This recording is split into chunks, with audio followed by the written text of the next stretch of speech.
नमस्कार दोस्तों लोग, अभी हम लोग चलेंगे मैथ सीखने के लिए। बेसिक्स मैथ्स के बारे में हम सीखेंगे आज अभी, और बेसिक मैथ को सीखेंगे।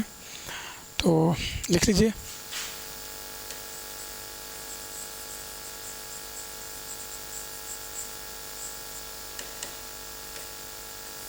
मैथमेटिक्स सीखेंगे। ठीक है, मैथमेटिक्स में सीखेंगे कि मैथ को कैसे सॉल्व और इजी किया जा सकता है।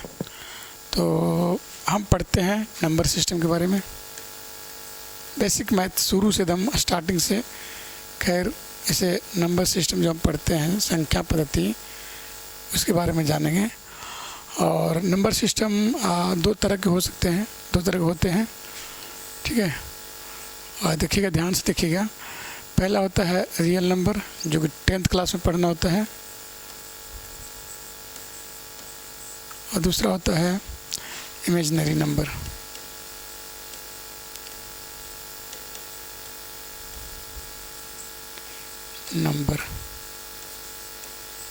संख्याएं, नंबर सिस्टम दो तरह के होते हैं। पहला होता है रियल नंबर और दूसरा इमेजिनरी नंबर होता है। इमेजिनरी नंबर में मतलब कहने का मतलब है कि आप कल्पना कर सकते हैं कोई भी नंबर, कोई एक नंबर है जो माइनस इन्फिनाइट है और दूसरा जो नंबर वो प्लस इन्फिनाइट है। कल्पना कर सकते हैं, काउंट नहीं कर सकते, गिन नहीं सकते, देख नहीं सकते, सिर्फ कल्पना कर सकते हैं कि बहुत बड़ी संख्या है जो माइनस इन्फिनाइट तक गया हुआ है, और एक और संख्या जो प्लस इन्फिनाइट तक गया हुआ है। सिर्फ इमेजिन किया जा सकता है, ना लिख सकते हैं, ना बोल सकते हैं, और ना उसको काउंट कर सकते हैं। ठीक है, तो ये हो गया। अब रियल नंबर किसको कर सकते हैं? तो रियल नंबर का हम आगे पढ़ेंगे। इसको दो भागों में बांटा गया है। ठीक है, रियल नंबर को एक होता है रेशनल नंबर, इसका डेफिनेशन नहीं पढ़ेंगे अभी। रेशनल नंबर, और दूसरा होता है इरेशनल नंबर।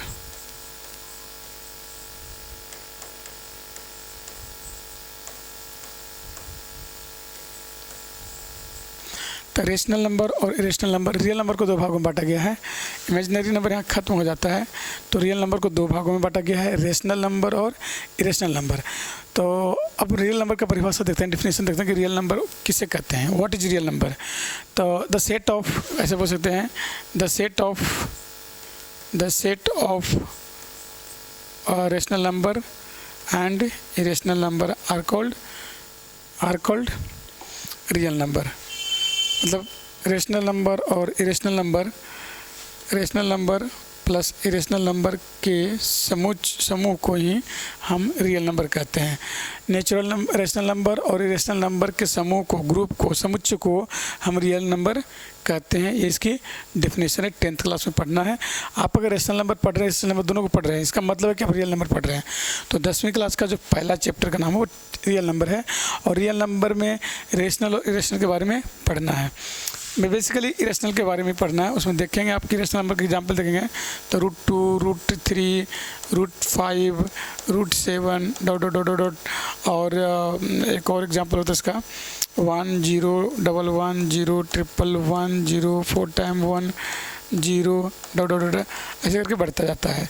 तो इस तरह के नंबर को, सभी तरह के नंबरों को, इस तरह के नंबरों को हम इरेशनल नंबर कहते हैं। और 10वीं क्लास में पूछा जाता है और पढ़ना है, और उसमें एक चीज़ होता है कि proof that √2 is an irrational number, √3 is an irrational number, √5 is an irrational number, √7 is an irrational number. ये प्रूफ करना होता है 10वीं क्लास का पहला चैप्टर जो है रियल नंबर में ही। आप कहिए sir rational number, what is rational number? तो रेशनल नंबर के बारे में हम पढ़ते हैं, 10th क्लास में भी पढ़ना, उससे पहले से भी हम पढ़ करके वहाँ जाते हैं। तो एक्चुअली रेशनल नंबर कोई एक एग्जाम्पल नहीं है, कई तरह के होते हैं रेशनल नंबर। तो देखिए कि जो रेशनल नंबर है, इसका जो डिफिनीशन है, और इसका जो अभी डिफिनीशन हमने नहीं देखा, हमने एग्जांपल देख लिया है। तो डिफिनीशन क्या कहता है कि rational number, what is rational number? तो that number which is written in the form of P/Q where Q not equal to 0। वैसी संख्याएं जो P/Q के रूप में लिखा जा सकता है, लेकिन Q का वैल्यू, सिर्फ Q का वैल्यू 0 नहीं होना चाहिए। 0 के अलावा कोई भी नंबर होगा तो वो रेशनल नंबर कहलाएगा। अगर 0 है तो वो डिफाइंड ही नहीं है। पहली बात तो वो डिफाइंड ही नहीं है, तो Q का वैल्यू 0 नहीं होना चाहिए, बाकी कुछ भी हो सकता है, तब ये रेशनल नंबर डिफाइंड है उस पर। इरेशनल नंबर जो P/Q के रूप में नहीं लिखा जा सके, not written in the form of P/Q, जो लिखा ही नहीं जा सके, जिसको पी अपन क्यू के रूप में नहीं लिख सकते, जैसे इसको नहीं लिख सकते हम, इसको नहीं लिख सकते, इसको नहीं लिख सकते, इसको नहीं लिख सकते हम, तो that is the irrational number जो पी अपन क्यू के रूप में नहीं लिखा जा सकता है। रेशनल नंबर में जो पी अपन क्यू के रूप में लिखा जा सकता है उसको हम रेशनल नंबर कहते हैं। और इसमें एक चीज़ है कि क्यू का वैल्यू कभी भी जीरो नहीं होना चाहिए। अगर जीरो हो जाएगा तो नॉट डिफाइंड है। तो कभी भी देखिए, ध्यान रखिएगा कभी क्यू का वैल्यू जीरो ना हो, कि जीरो के अलावा एक्सेप्शनल मतलब जीरो है, जीरो के अलावा कोई भी नंबर रखिए सबके सब रेशनल कहलाएगा। और इरेशनल नंबर की क्या परिभाषा है, उसको ये कहा गया कि पी अपन क्यू के रूप में नहीं लिखा जा सकता है, उसको इरेशनल नंबर बोलते हैं। अब देखिए इरेशनल नंबर, ये तो डिफिनेशन हमने पढ़ लिया दोनों का, मैंने एग्जांपल देख दिया। इरेशनल यहीं पे आगे बड़ी क्लासों में पढ़ना होता है, खैर 10th क्लास में इतना ही है कि proof that √2, √3, √5, √7 is an irrational number, ये सिद्ध करना होता है 10th क्लास में। लेकिन रेशनल नंबर के बारे में हम पहले से पढ़ चुके हैं, पढ़ते आते हैं। तो सबसे पहला होता है जो रेशनल नंबर का है वो है नेचुरल नंबर। तो नेचुरल नंबर किसको कहते हैं, व्हाट इज नेचुरल नंबर। तो वैसे counting number, all counting numbers are natural number, जो एक से शुरू होता हो, एक से काउंटिंग शुरू होता हो और वो प्लस इन्फिनिटी तक जाता हो, उसको हम नेचुरल नंबर बोलते हैं। ठीक है। फिर आता है दूसरा होल नंबर। ठीक है, होल नंबर, होल नंबर किसको कहेंगे, तो all counting number with zero are called whole number, are called whole number, मतलब जीरो से स्टार्ट होना चाहिए काउंटिंग के लिए। ठीक है, ऑल काउंटिंग तो है ये रेशनल, इसमें अगर जीरो जुड़ जाएगा तो ये होल नंबर कहलाएगा। अगला आता है इंटीजर। अगला क्या पढ़ते हैं हम, इंटीजर के बारे में। इंटीजर के बारे में, व्हाट इज इंटीजर, इंटीजर किसको कहते हैं, इंटीजर। ठीक है, तो सभी पॉजिटिव नंबर, सभी निगेटिव नंबर प्लस इन्फिनिटी तक इधर हो गया, और इधर -1, -2, -3, -4 dot dot dot minus infinity तक अगर जाएगा तो ये कहलाएगा माइनस इन्फिनिटी से लेकर के प्लस इन्फिनिटी तक जो नंबर जा रही है वो सब के सब इंटीजर कहलाती है। और जो सारे के सारे इंटीजर होता है, पर इंटीजर 3 तरह के होते हैं। पहला होता है नेगेटिव इंटीजर, ठीक है, और दूसरा होता है पॉजिटिव इंटीजर इधर से, और एक और होता है वो होता है जीरो इंटीजर।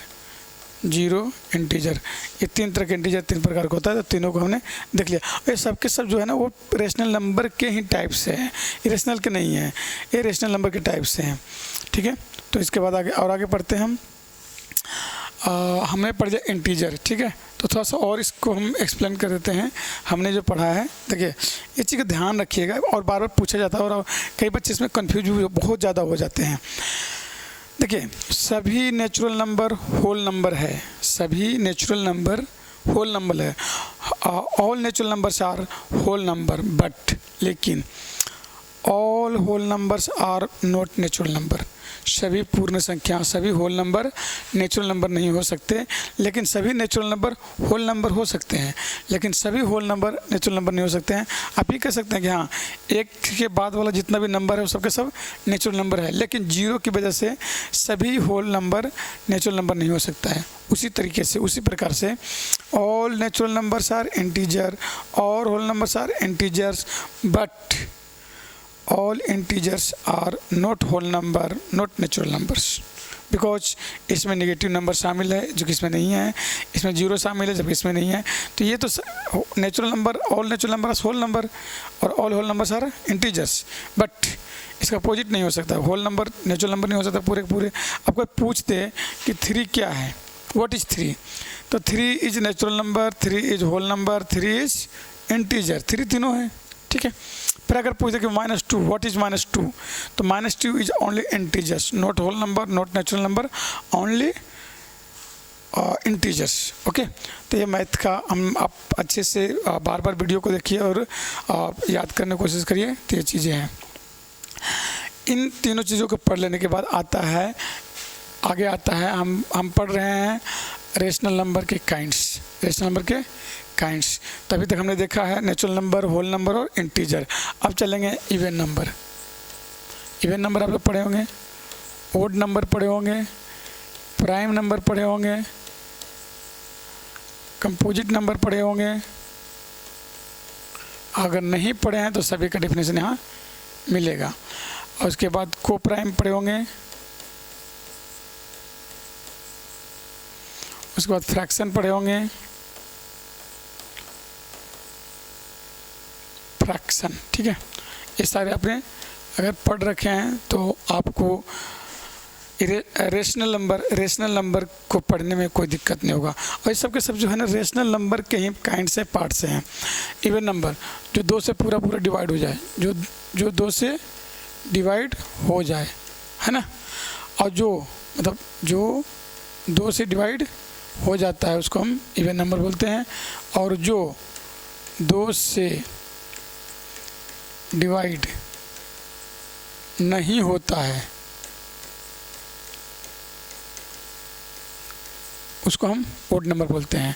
जो 2 से डिवाइड हो जाए उसको हम इवन नंबर बोलते हैं। जो 2 से डिवाइड ना हो उसको हम ओड नंबर बोलते हैं। जैसे एग्जांपल देखिए, 2 से डिवाइड है 4, 2 से डिवाइड है 6, 2 से डिवाइड है 8, 2 से डिवाइड है 10, 2 से डिवाइड है तो 2 से डिवाइड वाले को क्या बोलेंगे हम? इवन नंबर बोलेंगे। ऐसे 1, 3, 5, 7, 9, 11, 13, 15, 17, 19, 21 सारे के सारे क्या है? ओड नंबर है, क्योंकि 2 से डिवाइड बिल्कुल भी नहीं है। 2 से डिवाइड जब नहीं होगा तो ओड नंबर कहलाएगा। अब चलते हैं prime number. What is prime number? बहुत सारे बच्चे कंफ्यूज होते हैं, जिनकी बेसिक मैथ कमजोर है वो बहुत कंफ्यूज होते हैं, उनको याद नहीं रहता, उनको समझ में नहीं आता मैथ। मैं कह रहा हूँ कि इसको डिटेल से आप देखिए, समझिए, आपको मैथ आएगा। मैथ बहुत आसान है, बहुत ईजी है, और अगर ईजी नहीं है तो उसके लिए रमेश सर है, आपको ईजी कर देंगे, ठीक है। तो अब prime number, what is prime number? तो प्राइम नंबर का डिफिनेशन क्या कहता है? That number which has only 2 factors, only 2 factors. वैसी संख्या है जिसका सिर्फ 2 फैक्टर हो। How many factors?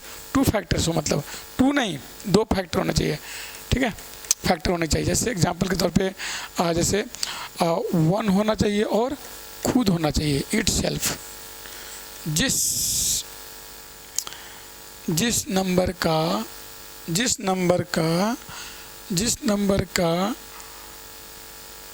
1 and it self, है ना, जिसका 2 फैक्टर हो, 1 हो और खुद हो, वैसी संख्या को हम प्राइम नंबर बोलते हैं। वैसी संख्या को हम प्राइम नंबर बोलते हैं। एग्जाम्पल देख लेते हैं। पहला 2 है जो, ठीक है, 2 कैसे है? खुद से, तो 1 से डिवाइड हो सकता है, 2 से डिवाइड हो सकता है। 3 ले लेते हैं, 1 से डिवाइड हो सकता है, 3 से डिवाइड हो सकता है, दो ही फैक्टर है। 4 ले लेते हैं, तो 1 से डिवाइड हो सकता है, 1 से हो सकता है, 1 मिनट, 4 को हम देख रहे हैं, मतलब चेक कर रहे हैं कि नहीं है जो, देखिए, ठीक है। 1 से हो सकता है, 4 से हो सकता है, और 1 नंबर से और ही डिवाइड हो सकता है, 2 से हो सकता है। तो इसका मतलब है कि ये जो नंबर है वो प्राइम नंबर नहीं है। ये जो नंबर है ये प्राइम नंबर नहीं है। फिर देखिए 5 का देखते हैं, तो 5 का होता है 1 से और 5 से ही हो सकता है सिर्फ, तो 5 is prime number, 7 is prime number. बात आती है जब 9 की, तो 9 क्या प्राइम नंबर है या नहीं है? तो 9 1 से भी डिवाइड हो सकता है, 3 से भी हो सकता है और 9 से भी हो सकता है। It has 3 factors, 9 has 3 factors, so it is not a prime number, it is a composite number. So try to understand, okay. तो यहाँ पर हमने देखा कि जिस संख्या का 2 फैक्टर होती है उसको हम प्राइम नंबर बोलते हैं, और जिसका 2 से अधिक होता है उसको हम कंपोजिट नंबर बोलते हैं, ठीक है। तो हमने देखा कि प्राइम को किसको कहते हैं और कंपोजिट किसको कहते हैं, ठीक है। तो कंपोजिट में देखिए 2 तो प्राइम है, 3 भी प्राइम है, तो 4 is the first and the smallest co prime number, sorry composite number. तो हो गया 4 हो जाएगा, 6 हो जाएगा, 8 हो जाएगा और 9 आएगा, 10 भी आएगा, है ना, 11 नहीं आएगा, 12 आएगा, 13 भी नहीं आएगा, 14 आएगा, 15 आएगा, ठीक है। तो composite number which has more than 2 factors are called composite number. It's easy. अच्छा, प्राइम नंबर में एक्चुअली और हम जो ध्यान देने वाली बात है वो हमने नहीं बताया है, आप देखिएगा। प्राइम नंबर जो है ना, सारी के सारी प्राइम नंबर ना ओड नंबर होते हैं। सारे के सारे प्राइम नंबर ओड नंबर होते हैं। ओड नंबर मतलब जो 2 से डिवाइड नहीं हो सकता। सारी संख्याएं, जितनी भी नंबर, जितने भी प्राइम नंबर है, सब ओड नंबर होते हैं, सिर्फ और सिर्फ एक को छोड़ करके, 2 को छोड़ करके। What is 2?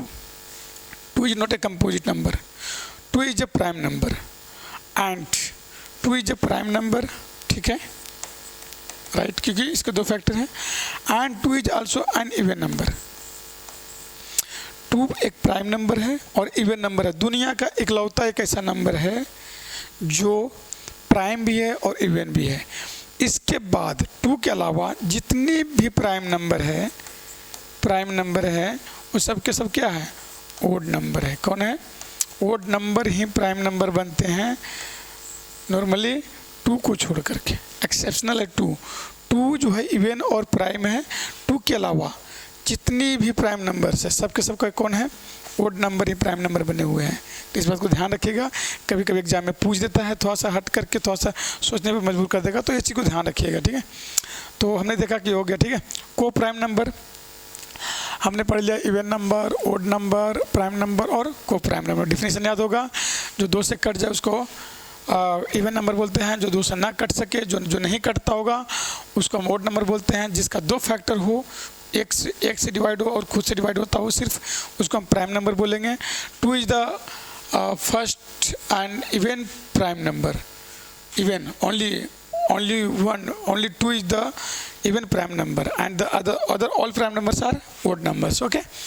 इसके बाद हम composite number, what is composite number, that number which has 3 more than 2 factors।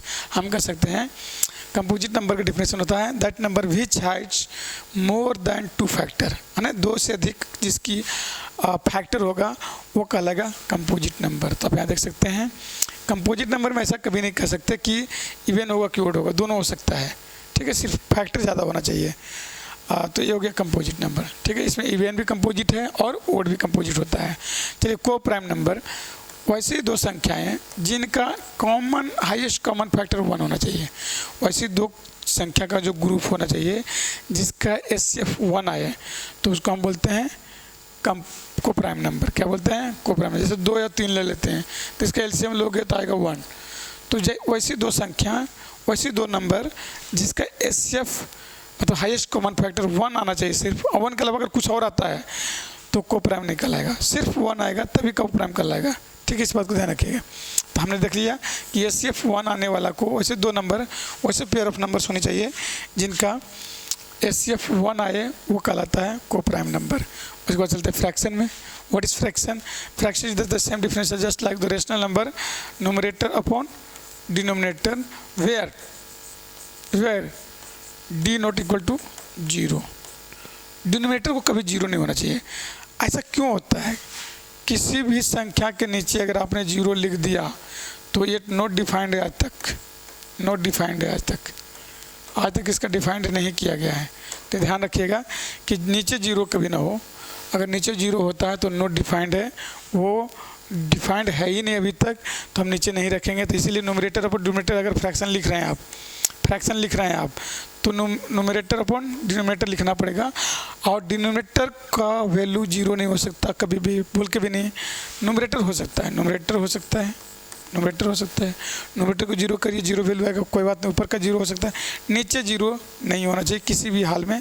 अगर 0 रखते हैं होता है तो वो नॉट डिफाइंड कहा जाएगा, ठीक है। उसका कोई डिफिनीशन नहीं है मैथमेटिक्स में अभी तक। तो आप हमारा वीडियो को देखें, आप इसको समझ चुके हैं, ठीक है। तो अगला जो हमारा जो टॉपिक होगा आगे जो हम पढ़ेंगे वो यही पढ़ेंगे, इसके आगे पढ़ते चलते हैं। अभी तक हमने नंबर सिस्टम को ख़त्म कर लिया है। अब इसके बाद आता है चलिए हम लोग शुरू से पढ़ते हैं। पहले हम जो 8 सीखेंगे, थोड़ा तो एक एग्जाम्पल लेके चलते हैं, थोड़ा तेज़ी में बढ़ेंगे। फिर हम सब्ट्रैक्शन सीखेंगे, ठीक है। फिर हम मल्टीप्लाई सीखेंगे, तुरंत एकदम मल्टीप्लाई, एक एग्जाम्पल देखेंगे। और फिर हम डिवाइड सीखते हैं। फिर इसके बाद हम लोग सिंप्लीफिकेशन में बोर्ड मास सीखेंगे, ठीक है। तो थोड़ा देख लेते हैं, ज़्यादा कुछ देर नहीं करेंगे, है ना। एक एग्जाम्पल ले लेते हैं और बस और कुछ नहीं करते हैं। तो इंटरेस्टिंग है, कोई बात नहीं।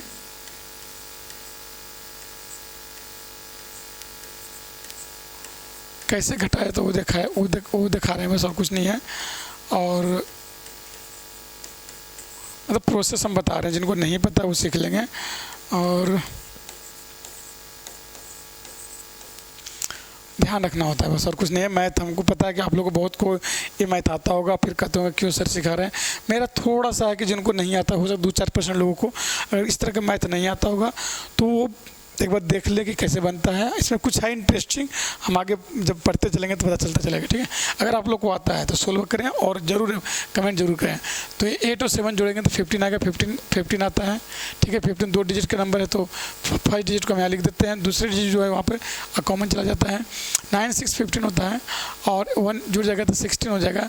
तो 16 भी डबल डिजिट है तो 6 यहाँ जोड़ देंगे और 1 को कैरी कर लेंगे और यहाँ पर हो जाएगा 6 3 9 और 1 10 हो जाएगा। तो इस तरह से इसका आंसर आएगा। तो इसका कहने मतलब है कि कैरी करने के तरीका हम सिखाया गया है। तो जो छोटे बच्चे हैं जिनको मैथ नहीं आता है वो कैरी कर करके मैथ को जोड़ने की विधि सीखेंगे, ठीक है। हमारा मकसद ये था। अब हम सब्ट्रैक्शन मतलब घटाव करने हैं, ठीक है। घटाने की प्रोसेस करेंगे, यहाँ जोड़ने का था। तो देखिए 8 ये 0 है, यहाँ पर 8 है, जो 0 में से 8 नहीं जा सकता, ठीक है। तो क्या करेगा, ये बगल वाले से मांगेगा, हेल्प मांगेगा, पर बगल वाला भी 0 है। ऐसे मैथ में जब लगातार 0 आती है तो कई बच्चे जो है हम देखे हैं तो वो मतलब नहीं कर पाते हैं, उनको नहीं समझ में आता है। तो हम कैरी कहाँ तक करेंगे ये देखेंगे अभी। तो ये बगल वाले से हेल्प मांगता है, बगल वाले के पास ऑलरेडी 0 है तो फिर क्या करता है खुद फिर बगल वाले से मांगता है। तो ये इसके पास 1 होता है, इसको 1 दे देता है। तो 1 देता है, जब तक इसको 1 देता है तब तक ये 0 हो जाता है। और ये 10 बनने के बाद फिर इसको 1 दे देता है बगल वाले को, तो ये 10 बन जाता है और ये 9 बन जाता है। ध्यान रखिएगा, मैथ को एकदम करीबी से समझना होगा, एकदम बारीकी से समझना होगा, ठीक है। हमने देखा कि यहाँ पर 0 था, यहाँ भी 0 था, यहाँ भी 1 था। तो इसने इससे मांगा हेल्प, नहीं दे पाया, फिर इसने इससे मांगा तो इसके पास 1 था, इन्होंने इसको दे दिया तो 0 बन गया है। अभी 10 बनने के बाद इसको 1 दे दिया है तो यहाँ भी अब 9 बच चुका है यहाँ पे, ठीक है। अभी 10 बनने के बाद 8 दे चुका, 8 देगा तो 2 बच जाएगा यहाँ पे। यहाँ 9 था, 9 में से 7 गया तो 2 बच जाएगा। यहाँ 0 है, यहाँ भी 0 है तो 0 में से 0 जाएगा तो 0 हो जाएगा। यहाँ तक तो प्रोसेस कर चुके हैं, ठीक है, क्योंकि 0 था तो 0 से 0 चला गया, 0 आ गया फिर, ठीक है। फिर यहाँ पे देखिए 0 0 फिर 6 से है, ठीक है, और नीचे डिजिट है बड़ा है 0 0 से। तो फिर ये भी ऐसे ही करेगा, ये क्या करेगा, इससे मतलब ये इससे मांगेगा हेल्प, ये इससे मांगेगा हेल्प, ठीक है। तो क्या करेगा, इसके पास जाएगा तो इसके पास खुद नहीं है तो इसके पास आता है तो ये जो है ना ये अपने आप को 5 कर लेता है और 1 इसको दे देता है तो 10 बन जाता है जब 1 देता है। तो फिर ये जब 10 बनने के बाद इसको 1 दे देता है तो ये बन जाता है 10, ठीक है। उस वक्त ये 9 फिर आ जाता है क्योंकि 10 बनने के बाद 1 दे देता है तो 9 बच जाता है। तो अब देखिए अब यहाँ से फिर करेंगे 10 में से 2 जाएगा तो 8, यहाँ बचा 9 9 में से 4 जाएगा तो 5 और यहाँ बचा 5 5 में से 3 जाएगा तो 2 बचेगा। तो इस तरह से हम जो है सब्ट्रैक्शन का प्रोसेस करते हैं, घटाने को करते हैं। तो जिनका भी थोड़ा सा डिफ़िकल्ट लगे आप इस तरह से 2-4 एग्जाम्पल और लिख लीजिए और प्रैक्टिस करिए, बिल्कुल मैथ आएगा। मैथ इज़ वेरी इजी, कोई हार्ड नहीं है, ठीक है। अब मल्टीप्लाई करने का तरीका बताते हैं। इसको इससे मल्टीप्लाई करेंगे तो 45 आएगा, 45 डबल डिजिट नंबर है तो 5 लिख देंगे, 4 को कैरी करेंगे, फिर इसको इससे डिवाइड मल्टीप्लाई करेंगे तो आ जाएगा 18 के बाद 4 जोड़ देंगे तो आएगा 22 2 डिजिट का नंबर है तो 2 यहाँ पर लिखा जाएगा, 2 कैरी हो जाएगी और 9 6 54 हो जाएगा और प्लस 2 हो जाएगा तो 56 आ जाएगा तो यहाँ पे 56 हम लिख देंगे।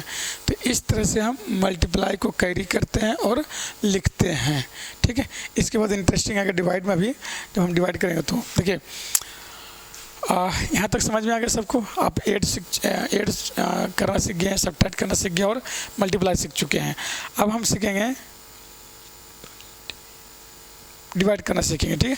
तो डिवाइड में देखिए चलते हैं, कोई भी अगर आप 12 का टेबल आपको आता है तो डिवाइड कर लीजिएगा। तो 12 का टेबल कितने बार पढ़ेंगे, कितने टाइम्स पढ़ेंगे, how many times to read the 12 table and to get 96। क्या 12 के टेबल में आता है? अगर आता है तो ठीक है, नहीं आता है तो उससे नीचे वाले जो नंबर होगा उसको ले लेंगे, ठीक है। पर ये आता है 8 टाइम में, ठीक है। 96 आ चुका है, इसको घटाएंगे तो कट जाएगा दोनों, ठीक है। या 0 लिख दो आप या कट दो, जो भी करो, ठीक है। ये पूरा का पूरा टेबल में आ गया तो 1 कट गया, ठीक है। अब आगे देखते हैं, अब यहाँ 1 उतारेंगे तो 12 इज़ ग्रेटर देन 1 छोटा है 12 बड़ा है तो नहीं डिवाइड लग सकता है। तो दूसरा डिजिट भी उतारेंगे हम, ठीक है। पहला उतारेंगे, दूसरा उतारेंगे 0। अभी भी 12 बड़ा है और 10 छोटा है तो अभी भी डिवाइड नहीं लगेगा। जब तक कि यहाँ पे बड़ा नहीं आएगा तब तक हम नहीं लगा सकते, यहाँ पर बड़ा आना ही होगा। तो फिर तीसरा डिजिट हम उतार लेते हैं 8 को। अब यहाँ पर है 12, अब यहाँ पर है 108, तो ये बड़ा हो गया नीचे वाला। अब जब नीचे वाला बड़ा हो गया तो बड़ा होने के बाद हम इसको लगा सकते हैं। तो देखिएगा कि कितने टाइम जब हम रीड करेंगे 12 का टेबल तो 108 आएगा। तो 9 टाइम में, कितने बार में? 9 टाइम में ये आता है 108। अब इसको घटा देंगे तो 0 हो जाएगा। क्या ये मैथ सही है? क्या ये बनाया हुआ डिवाइड सही है? तो हम कई बच्चा ऐसे करके आ जाता है, कहता है सही है। जो खास करके जो स्टार्टिंग क्लास में होता है 2, 3, 4, 5 में, वो बच्चा ऐसे गलती करता है। तो ये भी मैथ गलत है। डिवाइड में एक चीज़ का ध्यान रखिएगा, हमेशा ध्यान रखिएगा कि अगर आप एक डिजिट उतारते हैं यहाँ से, मतलब एक डिजिट को लेके आते हैं, यहाँ से अगर आप एक डिजिट को लेके आते हैं,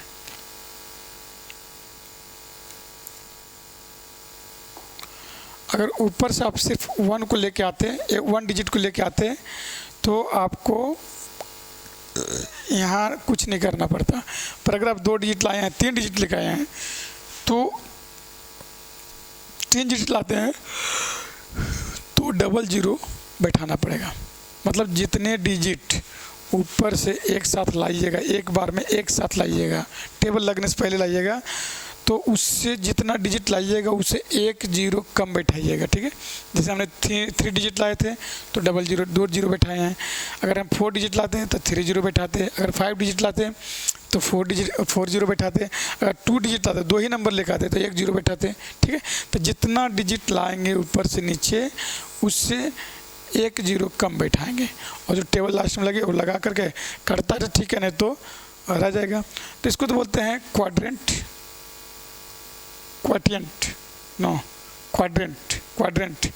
हो गया। Sorry I am sorry forget. ओहो, मेरा ध्यान का क्वाड्रेंट कहाँ से आ गई? हाँ, डिवाइडेंट, इसको बोलते हैं डिवाइडेंट। इसको बोलते हैं डिवाइजर, इसको बोलते हैं क्वोटिएंट, इसको बोलते हैं रिमाइंडर।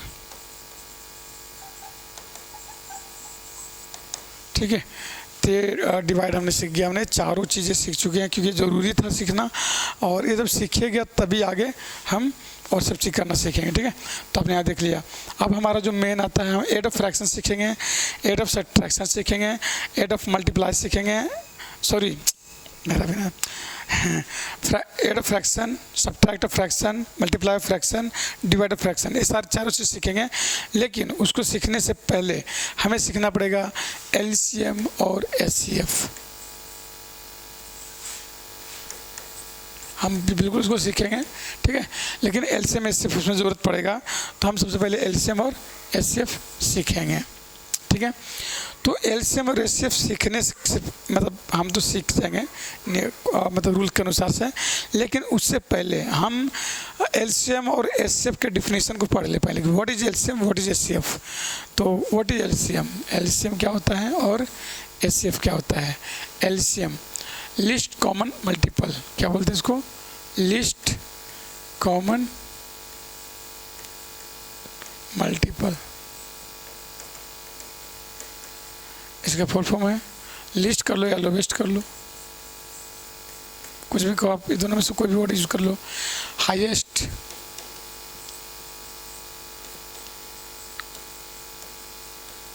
कॉमन फैक्टर, इसका मतलब फुल फॉर्म कर सकते हैं आप, अभी डिफिनेशन पढ़ेंगे हम। तो लिस्ट कॉमन मल्टीपल है ये, और लिस्ट हाईएस्ट कॉमन फैक्टर है ये। एचसीएफ और एलसीएम बिल्कुल एकदम बारीकी से समझेंगे, अच्छे से समझेंगे। जब तक समझ में नहीं आएगा तब तक हम लोग आगे बढ़ेंगे ही नहीं। तो आना चाहिए, सबको आना चाहिए और यहीं पे आना चाहिए। ठीक है, तो लिस्ट कॉमन मल्टीपल है और हाईएस्ट कॉमन फैक्टर है। तो चलिए हिंदी में पढ़ते, देखिए एलसीएम, एलसीएम वह बड़ी नहीं आएगा, वह छोटी से छोटी संख्या होती है जो दिए गए सभी नंबरों से डिवाइड हो जाती है। तो हम एक एग्जांपल से चलेंगे, ठीक है, लेके चलेंगे। जैसे देखिए हम एक एग्जांपल लेते हैं 4, 8 और 12, दोनों के लिए काम करेगा, दोनों के लिए। ठीक है, तो व्हाट इज एलसीएम, एलसीएम क्या है। तो कहते हैं एलसीएम एक ऐसी छोटी संख्या है जो दिए गए तीनों नंबर से डिवाइड हो जाएगा। एलसीएम वो छोटी से छोटी संख्या है जो दिए गए इन तीनों नंबरों से डिवाइड होने लगा। कोई एक ऐसा नंबर खोजिए जो तीनों से डिवाइड होता हो, जो 400 भी डिवाइड होता हो, जो 800 भी डिवाइड होता